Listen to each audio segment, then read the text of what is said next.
Sei. Você falou que você começou aos 17, né? A luta. Total. E aí fazendo o que aos 17? Então, com 17 eu era o típico adolescente problemático, assim. Eu tava com muitos problemas na minha casa, eu tava muito depressivo, eu fui estudar violão. E o violão me resgatou, assim. O violão me salvou de uma super depressão. De verdade, assim. Eu tava com inclinações suicidas. Não a ponto de tentar ou de racionalizar alguma coisa. Mas eu era bastante existencialista e tava muito deprê. E pensava que, vou acabar com essas drogas todas aqui, né? Essa coisa de ir pra escola, viver... imagina, 94, e era um ano que não tava tão ruim pro Brasil. 94 a gente ganhou uma Copa, né? Então não tava tão brabo o negócio, assim. Mas eu tava muito mal. E aí o violão me salvou de uma super depressão. E eu fui estudar violão popular, depois fui estudar violão clássico, e o violão clássico me abriu um horizonte de possibilidades, assim...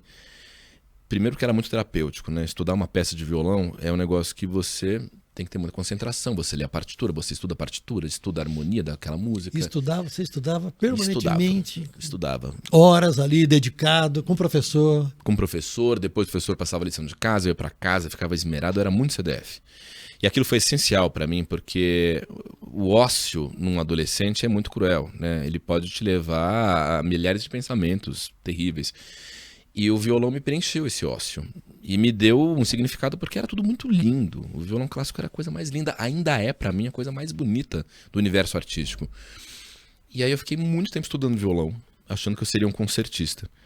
E eu só não virei um concertista porque fui reprovado num vestibular de violão clássico da Unesp, não nas disciplinas de música, nem na prática, nem na teórica. Eu fui reprovado em química e física, que é uma coisa que eu nunca entendi dos vestibulares, né? Você vai bem na prova prática de cinema, de música, de teatro, mas a química, a física, a matemática são tão importantes quanto. E para quem veio de colégio estadual como eu, né? Enfim.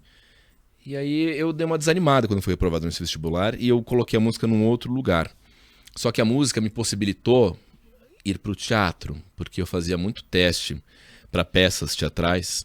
E por mais que eu não fosse um bom ator, que não era mesmo na época, o fato de eu tocar bem violão sempre me fazia ganhar os papéis. Você tinha um lugar ali baseado no violão. Exato. Eu pegava muito musical, né? Então eu tocava bem violão e, consequentemente, quando você toca bem, você tem um desenvolvimento com o canto, você começa a entender a afinação. E aí o violão me levou para o teatro e o teatro me levou para a televisão. Porque a TV, naquele final dos anos 2000, já passaram alguns anos aí, ela era o lugar em que todo mundo que precisava de visibilidade tinha que estar. É diferente de agora, né? A TV hoje, pouca gente vê TV aberta, mas naquela época, se você estivesse na TV, era fundamental, né? Você tinha um lugar ao sol.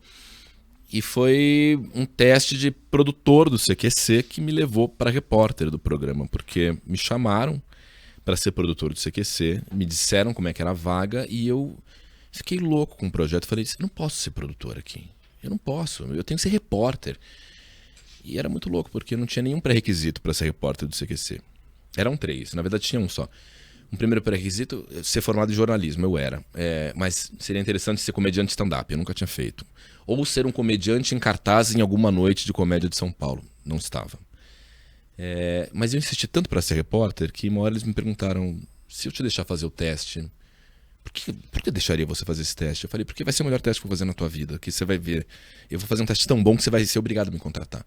Porque eu fiquei louco por aquilo. E aí, resumo da história, foi depois de toda essa galgada que eu fui virar o repórter do CQC e hoje estou numa vida pública. Fez o teste. Fiz o teste, passei nos 2 testes, era um de política e um de celebridades.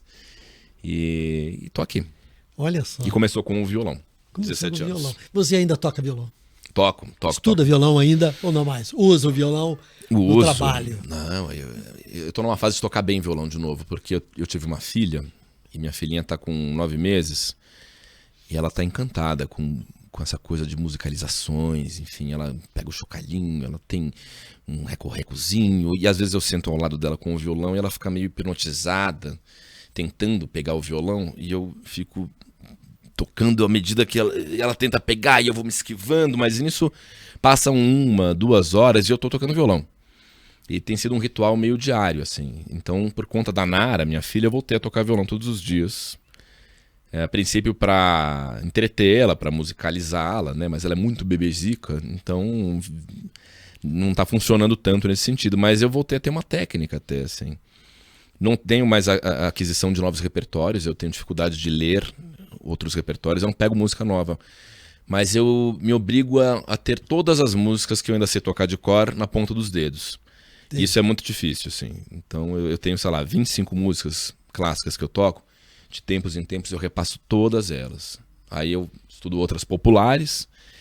Aí eu esqueço 4 daquelas músicas clássicas. Volto tudo de memória. Às vezes recorro à partitura, cato um milho danado. Mas eu fico estudando até hoje. Uhum.